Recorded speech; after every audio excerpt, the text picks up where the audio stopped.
On April 12, 1969, an F-4D vanished inside cloud over Quảng Nam. No Mayday followed. No bodies were reached. What remained was a name that refused resolution: Ernest Leo de Soto. He was not confirmed dead. He was not recovered alive. He simply disappeared from time. "I'll be home before our child's birthday," he said that morning, fastening his watch. For 54 years, his family lived without a grave, without an ending. This is not the story of a crash. It is the story of a man erased from the present, and the long cost of not knowing.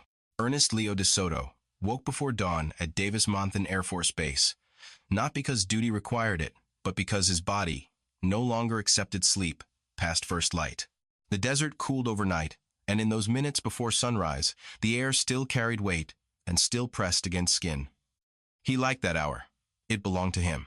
He would lace his running shoes not tight and even, and step outside, while Joyce remained asleep, one hand resting instinctively on the empty side of the bed.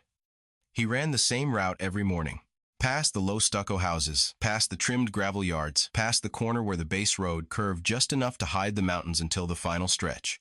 He counted his breath without thinking. 4 in, 4 out. The rhythm steadied him. Control mattered to De Soto. Speed mattered less than consistency. He believed routine sharpened judgment, that the body learned discipline before the mind admitted it needed any. The watch on his wrist caught the early light, gold scratched along the edge. A wedding gift. Joyce had worried it was too fine for daily wear. He had smiled and said, "Then it should see everything I do." He never took it off. Not running, not flying, not sleeping. When he returned home, sweat cooling quickly, he stood for a moment in the kitchen doorway and listened. The house made small sounds as it settled. Pipes ticked. The refrigerator hummed. On the table sat a folded letter, already sealed, addressed in his careful hand. He had written it the night before and decided not to mail it yet. He wanted to add one more line, something precise. He believed words deserved that care. Joyce stirred as he showered. Steam filled the small bathroom, fogging the mirror. He shaved slowly, checking the line of his jaw, the gray beginning at his temples. He did not resent the years. He trusted accumulation. Experience layered over instinct. He dried off, buttoned his uniform, smoothed the creases twice. At the kitchen table, Joyce poured coffee. She watched him without speaking for a while, the way you do when you already know the shape of the conversation. "You ran again," she said. "I always run," he replied. She slid a plate toward him. Toast, 1 egg.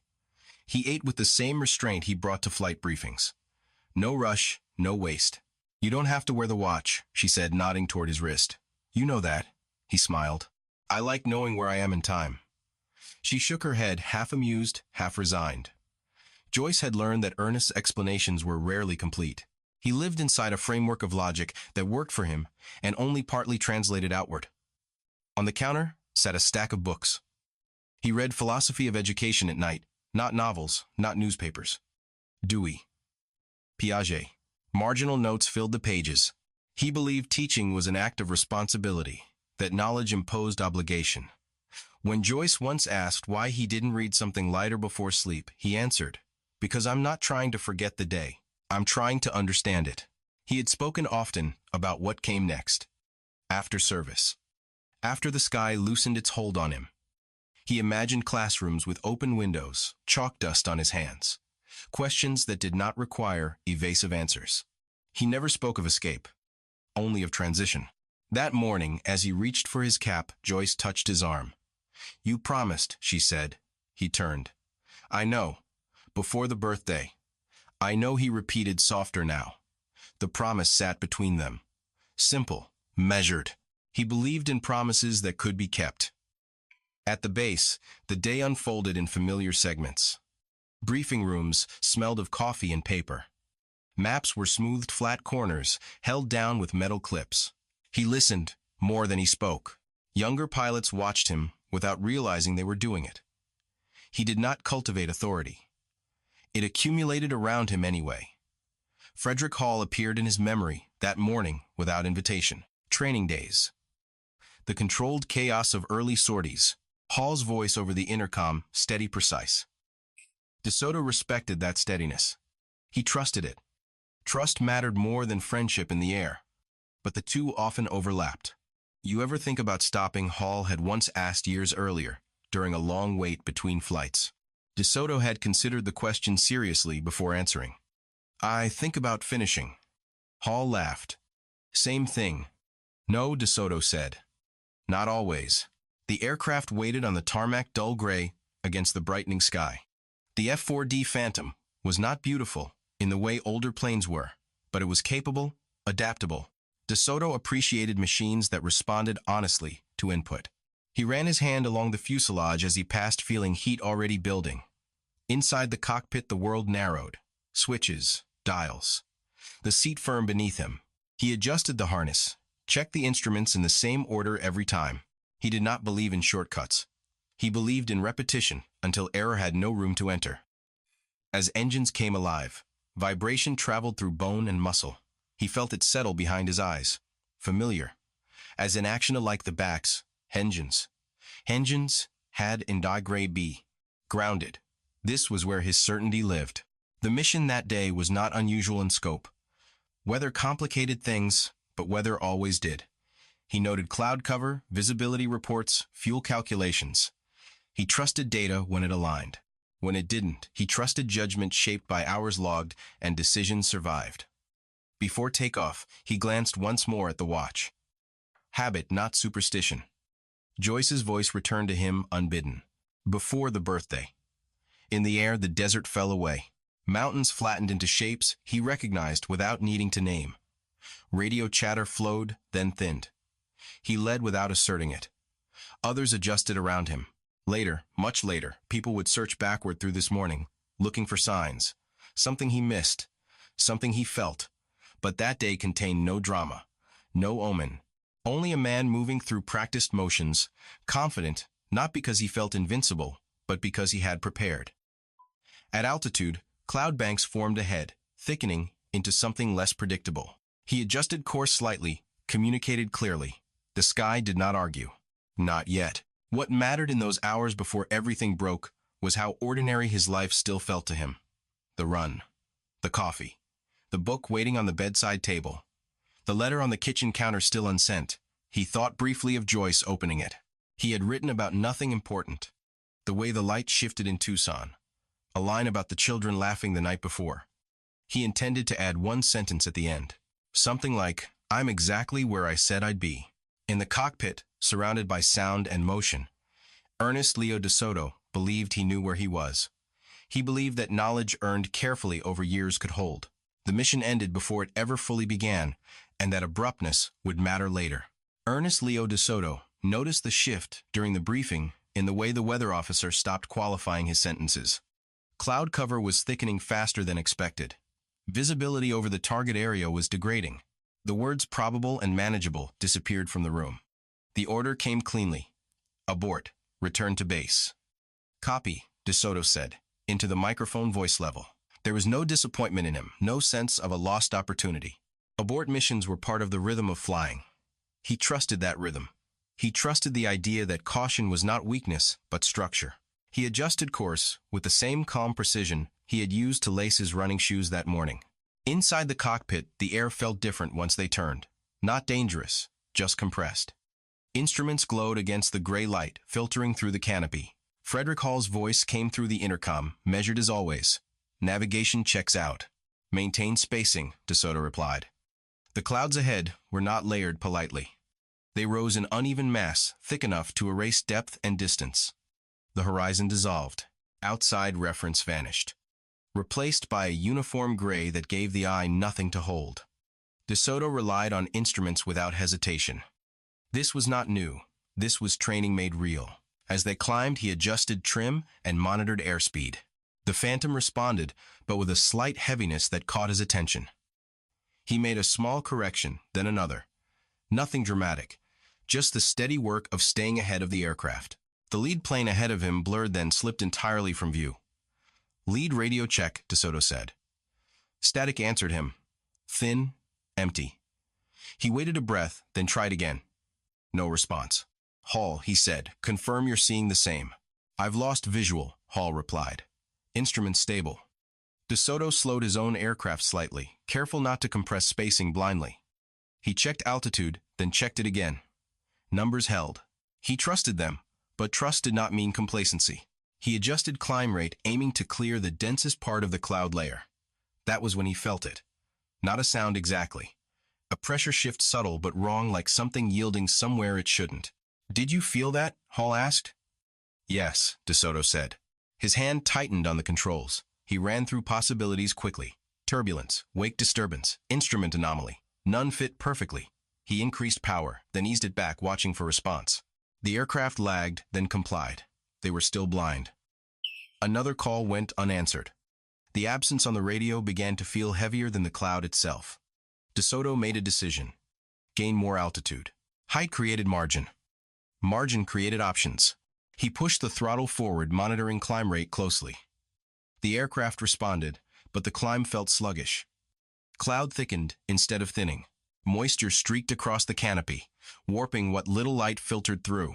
The cockpit smelled faintly metallic, a scent he associated with strain and heat. A warning light flickered, then steadied. "Engine parameters fluctuating," Hall reported. "I see it," DeSoto replied. He adjusted again, movements controlled, economical. He had handled emergencies before. He believed that calm was not an emotion, but a practice. The aircraft shuddered. This time the movement was unmistakable. The nose dipped, then corrected sharply, as DeSoto compensated. Altitude dropped faster than planned. "Pulling back," he said, jaw tight. "Rate of descent increasing," Hall answered. There was no clear moment where danger declared itself. No single sound or sight that announced catastrophe. Only the sensation that the space around them was shrinking, that the sky had become crowded. DeSoto pushed power again. Muscles in his arms tensed against the harness. The aircraft resisted, then surged unevenly. Instruments began to disagree with one another, in small but consequential ways. He knew then that something fundamental had shifted. Not fear, recognition. He thought briefly, and without panic, of Joyce. Of the watch on his wrist, warm against his skin. Of the promise spoken without ceremony in the kitchen. "Hold on," he said to Hall. His voice remained firm. The mountain did not appear until it was already too close. There was no time for analysis, only reaction.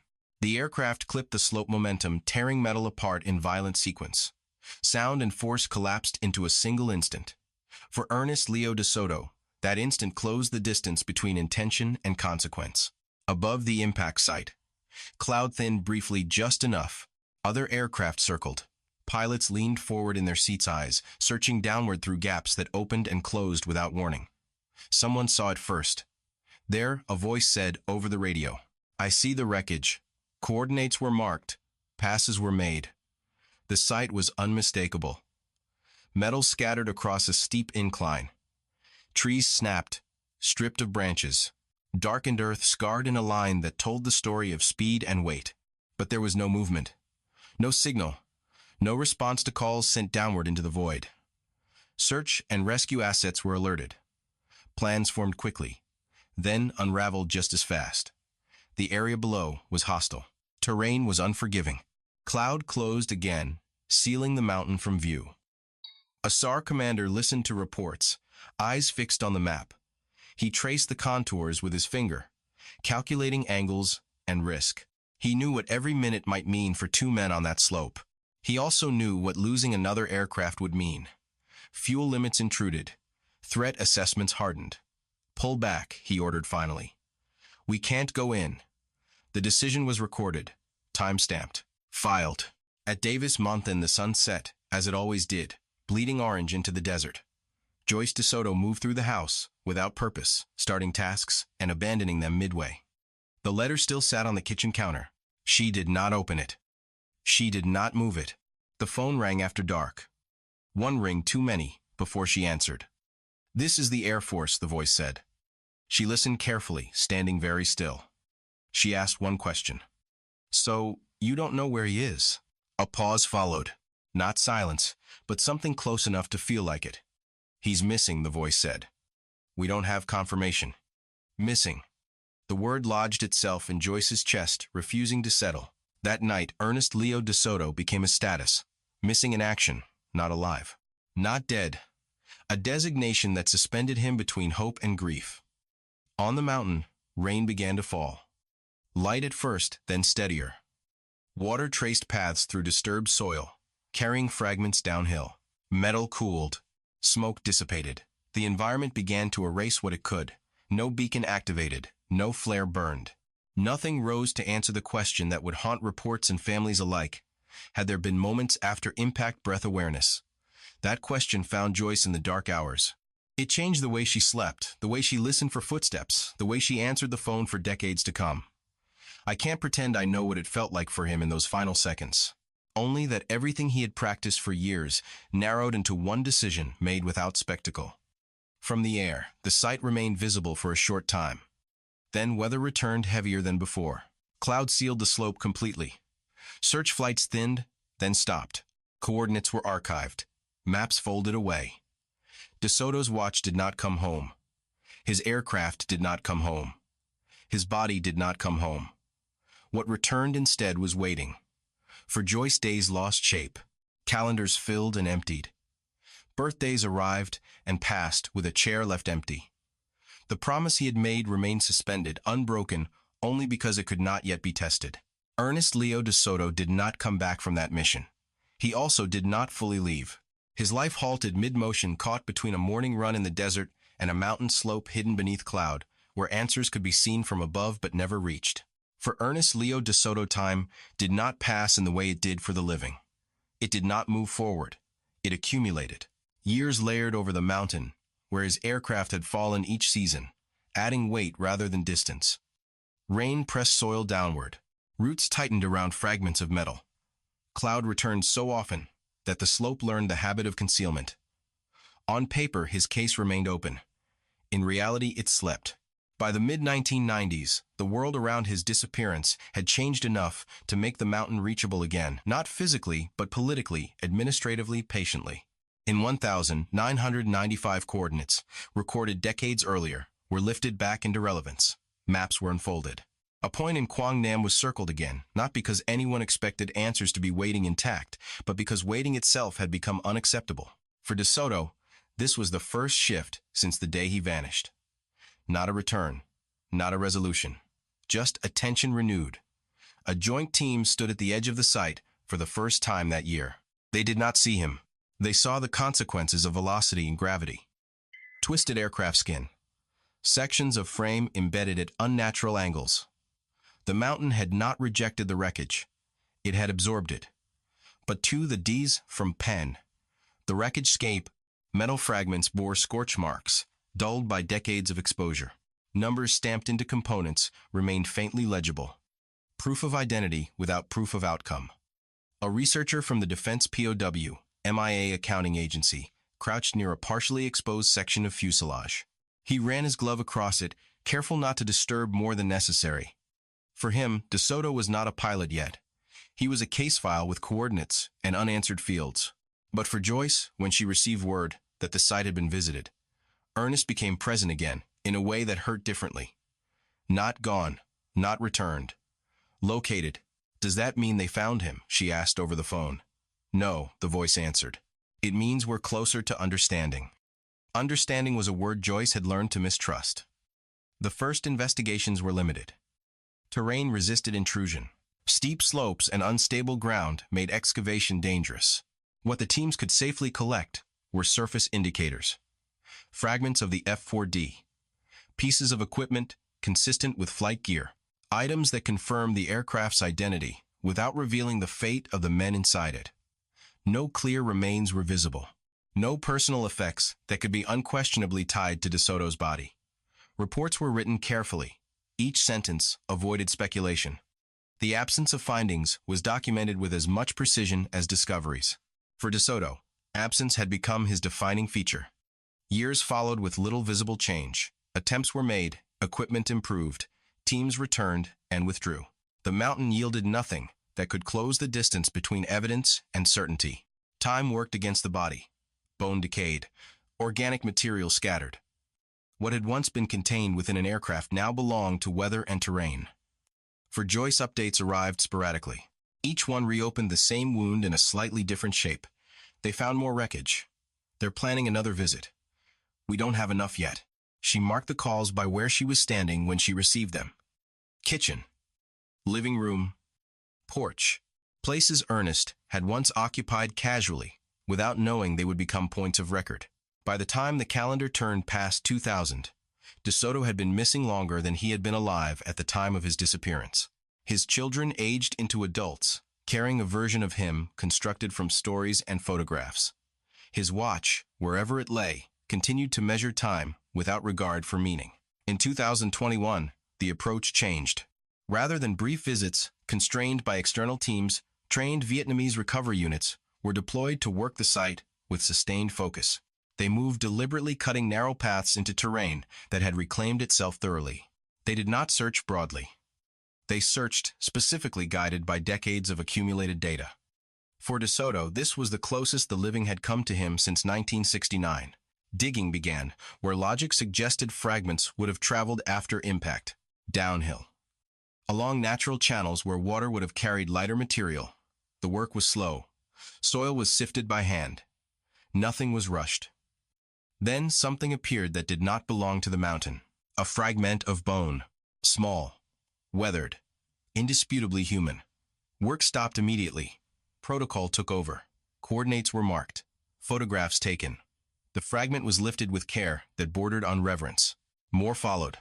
Not together. Not arranged. Scattered as if time itself had taken them apart and redistributed the pieces. Nearby elements of survival equipment surfaced. Items designed for after the aircraft never meant to endure decades in the ground. Their presence complicated assumptions. They suggested sequence, movement, possibility. For the first time, De Soto's case shifted from historical to biological. The remains were transported across an ocean, not as a body, but as questions wrapped in evidence bags. In a laboratory in Hawaii, specialists prepared to reconstruct a man from fragments smaller than certainty. Each piece was catalogued, measurements taken, condition assessed. The work was meticulous and quiet. There was no drama in it, only patience. Anthropologists examined the bone structure.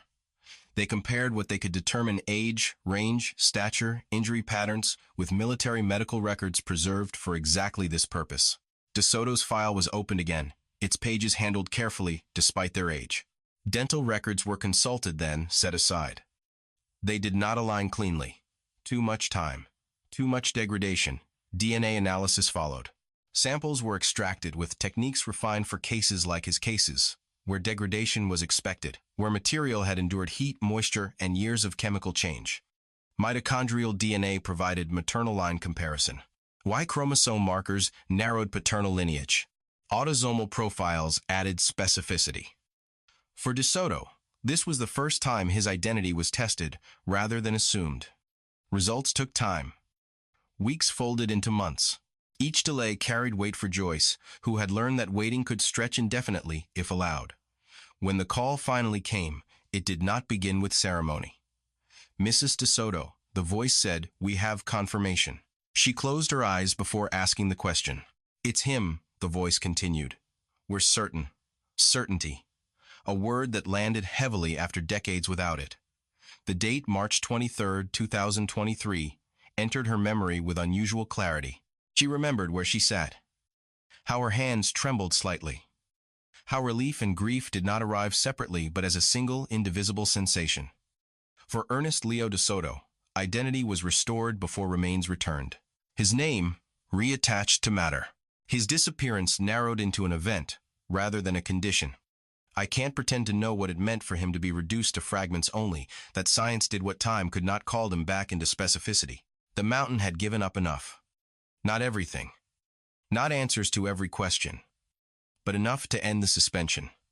De Soto was no longer only missing. He was found in the only way still possible. Ernest Leo De Soto returned to the world in a form that demanded patience rather than recognition. There was no moment when someone could look at what had been recovered and say this is him, not at first. What arrived from Quảng Nam were fragments shaped by time, moisture, heat, and gravity. They carried no narrative. They offered no reassurance. They required method. In the laboratory, his name appeared first on paper. Typed, checked, logged. Ernest Leo De Soto. Case designation followed. Coordinates, date of loss. Aircraft type. 2 human beings associated. The documents were precise because imprecision had already taken decades from his family.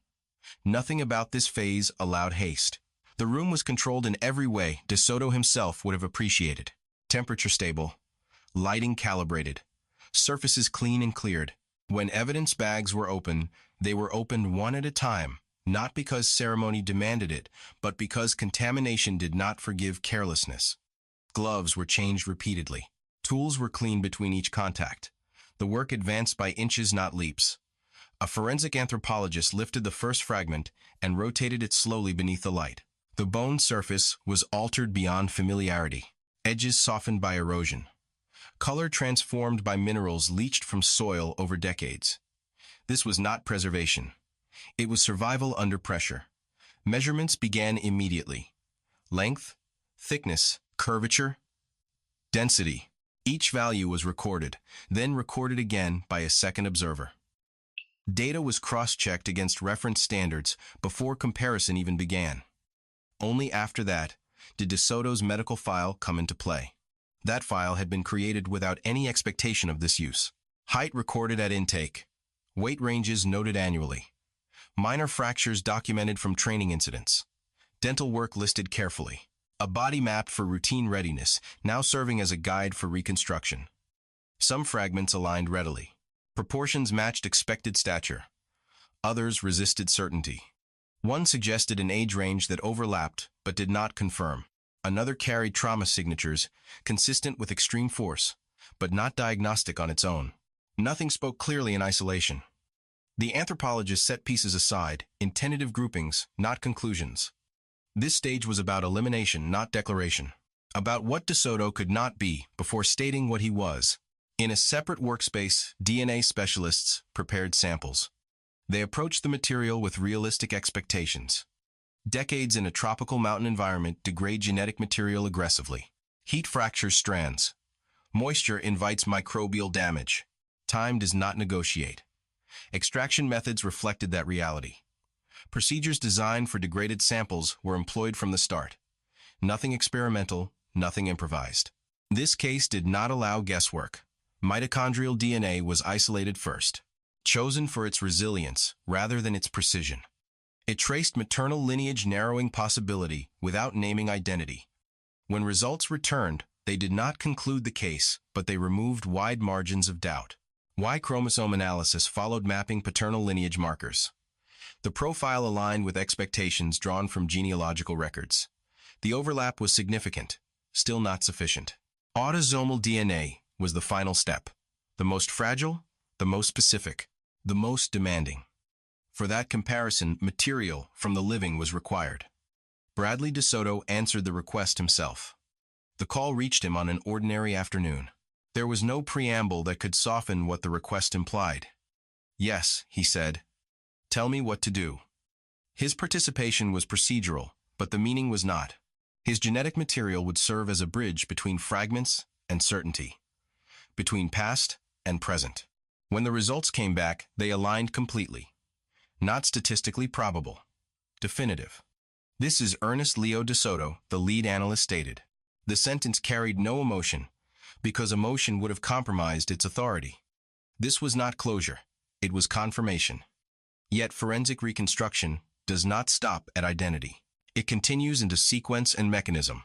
It asks, what happened in the body at the moment the world changed? Trauma patterns were examined again, with context permitted. Fracture distribution indicated high energy impact. Damage consistency across fragments suggested a single catastrophic event rather than multiple survivable stages. There were no indicators of prolonged post-impact movement away from the primary wreckage field. This did not answer every human question. Science does not enter consciousness. It does not map fear or awareness. It reads only material consequence, but it did establish boundaries. 2 men, 1 aircraft, 1 moment. The explanation was prepared carefully for Joyce. Language mattered. Too little detail would feel evasive. Too much would feel cruel. The voice on the line did not rush. It did not decorate. She listened without interrupting, her hands folded together, her posture unchanged. When the explanation paused, she asked one question. He didn't last long. The answer came after a moment that acknowledged the weight of the inquiry. Based on the evidence, the voice said there's no indication of prolonged survival. Joyce nodded. She absorbed the words without visible reaction. She had waited more than half a century for information shaped like this. It did not arrive as relief. It arrived as gravity. 2 names were now formally associated with the recovered remains: Ernest Leo de Soto, Frederick Mervyn Hall. Their connection was no longer inferred. It was documented. Reports followed, each sentence reviewed, each conclusion supported explicitly. The case designation changed status. The transition was administrative, but its impact extended far beyond paperwork. Ernest Leo de Soto's rank was updated posthumously. Colonel. The promotion acknowledged service that extended beyond his disappearance years counted in waiting rather than duty hours. It did not require his awareness to carry meaning. No personal objects accompanied the remains. No watch, no identifiable clothing. Some items do not return with the dead. They remain where time placed them, marking moments no longer measured. Bradley attended the final briefing in person. He listened to explanations delivered without embellishment. When it ended, he remained seated longer than required. He held a photograph of his father, taken years before deployment. He studied it differently now.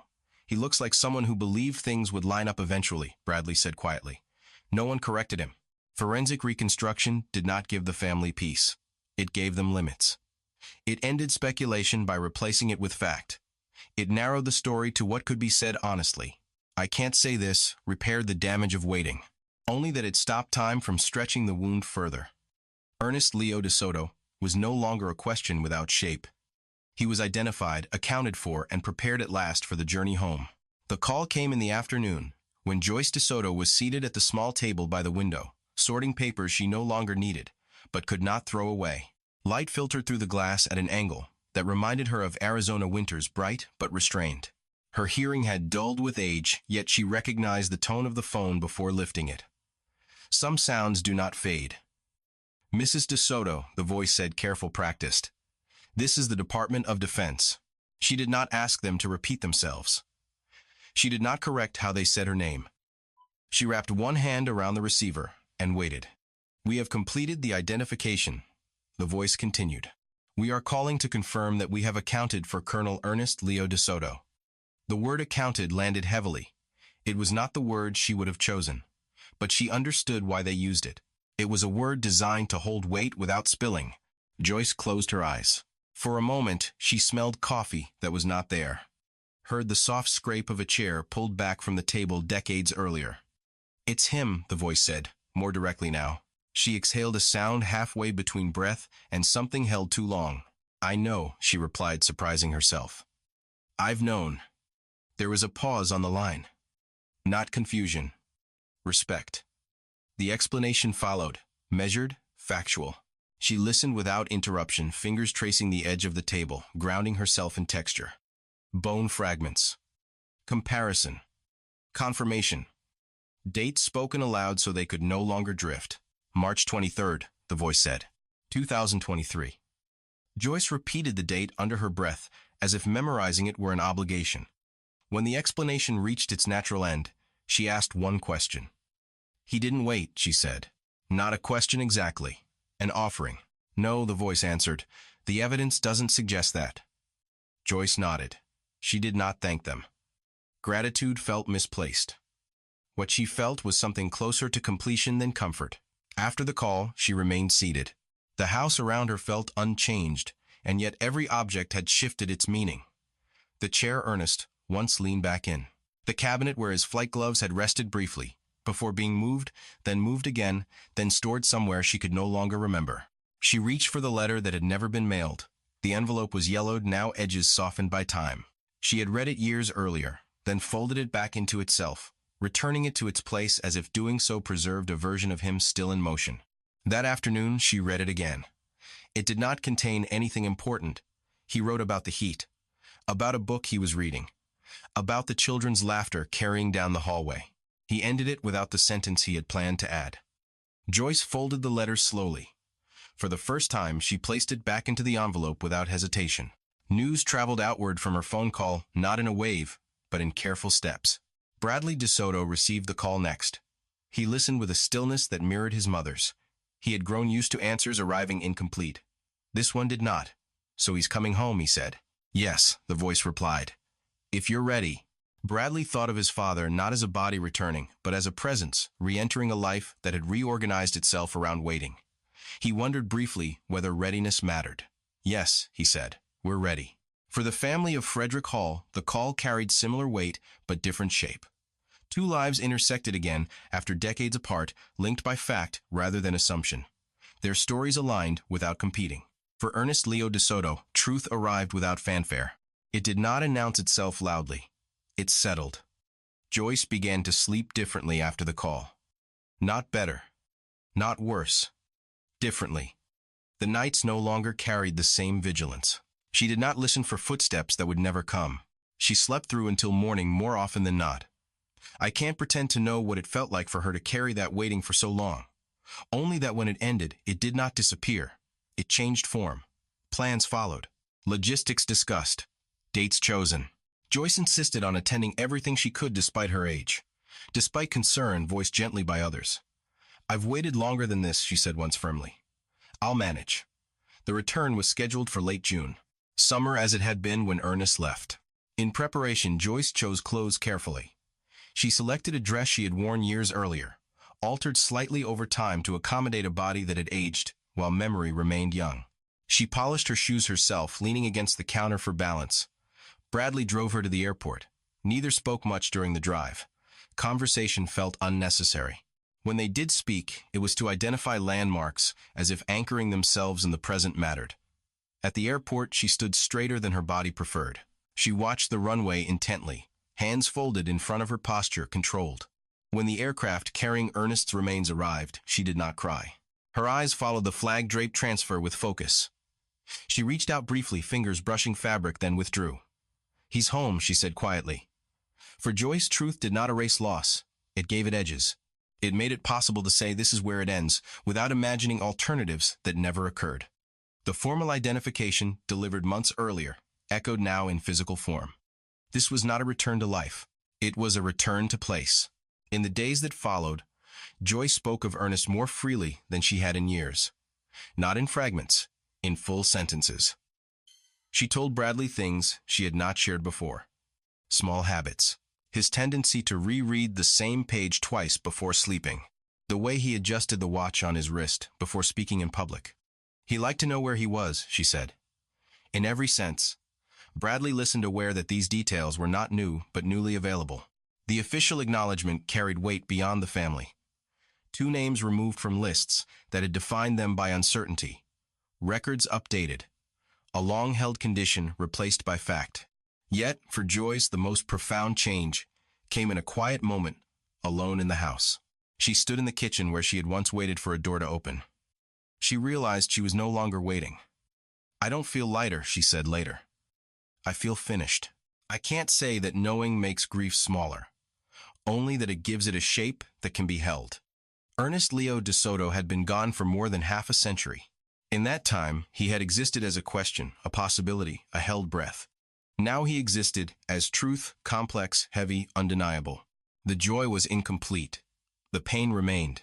But it no longer drifted. The truth had arrived not as relief, but as something sturdier. And Joyce, at 90 years old, no longer had to imagine where he was. Ernest Leo de Soto returned to the United States on a commercial flight, not a military transport. That detail mattered more than it seemed. He had left as part of a formation. He came back among strangers who did not know his voice, his habits, or the way he adjusted his watch before speaking, but who stood anyway when they were told who was aboard. Colonel Benjamin Hatch walked the aisle before departure, checking details he already knew by heart. He had volunteered for the escort without hesitation. Rank made it appropriate. History made it necessary. He paused beside the flag-draped transfer case, hand resting briefly on its edge, grounding himself. This won't take long, he said quietly, as if de Soto could hear him. We'll get you there. When the aircraft reached cruising altitude, the captain made an announcement. Not rehearsed, not embellished. Where could be mar, aircraft pacted. Where quibrong, aircraft be. Just the facts delivered plainly. Ladies and gentlemen, we are carrying home a United States Air Force pilot who was lost in Vietnam and has been accounted for after more than 5 decades. The cabin shifted. People looked up from books and screens. Some straightened in their seats. Applause began in one row, then spread. It did not swell into celebration. It settled into acknowledgement. Hatch felt it in his chest, unexpected and sharp. He had escorted remains before. None had returned this way. For De Soto, the journey home traced a path he never imagined taking. Across the Pacific, over land he had last seen as a young man, the aircraft descended towards San Francisco as the afternoon light tilted west. On the ground, Joyce De Soto waited in a wheelchair near the gate, posture upright, despite the strain it placed on her body. Bradley stood behind her, one hand resting lightly on the chair's handles. She had insisted on being positioned where she could see clearly. When the doors opened and the transfer case emerged, draped in the flag she had seen so many times folded on television screens, Joyce did not look away. "There you are," she said, barely above a whisper. Her voice did not break. At the airport, honor guards moved with practiced precision. Commands were given softly. The flag did not ripple. It held its shape. Joyce watched every movement as if witnessing something she had rehearsed in her mind for decades but never believed would occur. Outside, the air carried a familiar coolness. San Francisco weather had changed less than she had. As the transfer was completed, she reached out again, touching the flag briefly with the tips of her fingers. "That's enough," she said, not to anyone in particular. "You've carried him long enough." The funeral followed the next day. Full military honors. The kind Joyce had once imagined, then stopped imagining, because imagination hurt too much. Now it unfolded with precision. Rifles fired in sequence. Notes carried cleanly. The folded flag was placed into her hands. She held it carefully, as if it were something alive. In attendance were people who had known Ernest only through stories, others who had known him briefly, intensely, and then not at all. For them, this was not closure. It was arrival. Bradley stood beside the grave, noticing details he had never asked about before. The alignment of markers. The way the grass had been trimmed precisely around the edges. He realized suddenly that his father would have approved of this order. One new detail surfaced that day, offered quietly by Joyce to her son. He always said he wanted to be buried where the air moved, she told him. He didn't like still places. Bradley looked around. A breeze passed through the cemetery, light, but persistent. Flag shifted gently. The sound of it moved through leaves and fabric alike. After the ceremony, Joyce remained seated longer than protocol required. People waited without prompting. She reached into her purse and removed an object Bradley had never seen before. It was the spare band from Ernest's watch. Leather, worn smooth at the edges. He had replaced it years before deployment and given the old one to her without explanation. "I kept it," she said. "I didn't know why. I just did." She placed it on the headstone, letting it rest there for a moment before picking it up again. "No," she decided, "that stays with me." In the weeks that followed, Joyce's routine changed subtly. She no longer positioned herself to hear the phone from every room. She let calls go to voicemail. She took longer walks, shorter naps. The waiting posture had left her body, though its memory remained. She visited the grave often, always in the morning, always wearing the same coat. She stood at the same angle, hand resting on the stone, reading his name, as if confirming it was still there. "I don't talk much," she said once to Bradley. "I don't need to." For the country, De Soto's return registered as a line in a report, a rosette placed on a wall, a promise kept. For Joyce, it registered as permission to stop holding her breath. "I can't pretend this return erased what was lost, only that it allowed those who loved him to stand still without scanning the horizon." Ernest Leo De Soto now occupied a fixed place in the world, not suspended, not pending. A grave with a name, a date that no longer trailed off. On one visit, Joyce brought a small cloth and wiped dust from the headstone herself. She traced the letters slowly, then stepped back to look. The wind lifted the edge of her coat. A leaf skittered across the stone and came to rest against the base. She adjusted it with her shoe, then stood there a moment longer, listening to the air move exactly as he would have wanted. Ernest Leo De Soto is no longer a question mark on a ledger. His name is carved into stone, now precise and permanent, no longer suspended between dates. At the Vietnam Veterans Memorial, a small rosette has been placed beside his name, quiet and easily missed unless you know to look for it. Joyce knows. Bradley knows. They stand there longer than most people do. For Joyce, the waiting has ended, but the habit of listening remains. Some mornings she still wakes early, as if expecting the sound of footsteps, then remembers she no longer has to listen that way. She keeps the old watchband in a drawer by her bed. She touches it sometimes, not to summon him, but to anchor herself to what was real. For Bradley, his father has finally become a whole person instead of a story interrupted. He visits the grave and notices how the wind moves across the grass, how the air never fully settles. He understands now why that mattered to his father. I can't pretend that bringing him home repaired the years he was gone, only that it ended the cruelty of not knowing where he belonged. Somewhere far from Quảng Nam, far from the mountain that held him for decades, Ernest Leo de Soto rests in a place with a name, a marker, and moving air. The unanswered questions no longer chase him. They stay with the living, softened slightly by the fact that one man at least is no longer missing. What remains is not closure. It is something quieter. A stone warmed by the sun. A name that stays